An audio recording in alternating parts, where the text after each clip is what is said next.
My name is Sandra, and I am talking about my brother and his experience in foster care and my experience with that. We grew up in a household with a single mom who her entire life struggled with drug addiction. My aunt and uncle who had taken me in didn't know if they wanted to take him. And so at the age of 5, he was put into the foster care system. While I remained with family, he was placed with strangers, and off and on for the next 8 months to a year. He was definitely a challenging kid. He needed a lot of structure and a lot of discipline, which foster care doesn't really provide. He did end up with us. By the time I think he was 6, he was with us permanently. They ended up adopting him, and they kicked him out at 15.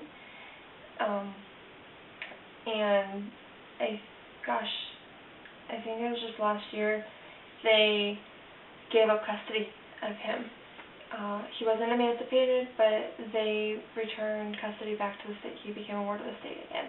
I think that, especially seeing that, my family took me in, and having us gone through the same experiences, and the family surrounding me and supporting me, but not really supporting him, definitely I think that's been hard. He's had a lot of anger issues, and I think most of it stems from that not knowing if he was wanted or whatever. And then when he got to become too difficult, they just kind of gave up on him and they sent him back.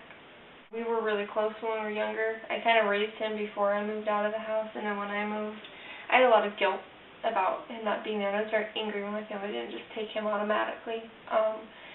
And I feel like when he first moved in with us, things were still pretty good, and in the last few years they've just gotten worse and worse because he's chosen to kind of follow my mom's path, and I've chosen not to, and it got to the point where I had to set boundaries and stop enabling him. Right. And at that point I became the worst person on the face of the earth in his eyes. He is an example of how the foster care system has failed our kids. I think that the foster care system has a lot of potential to do a lot of good, but they're so overrun with kids that don't have families, or in the situation that do have families but aren't willing or aren't able to help. And so they get people who see these kids as paychecks rather than someone who needs help. I feel like kids always need to feel loved and supported, and it is my goal eventually to be working with foster kids and to foster children myself, and hopefully adopt one day. I want kids of my own, but I want a zoo. After all of this, I want all those kids that didn't feel loved to feel loved. Awesome! Hold on, I'll stand next to Jake so he doesn't step on you. Why are you doing that? Ready, Tommy, on the count of 3. Come on, 1. And say, I love my family.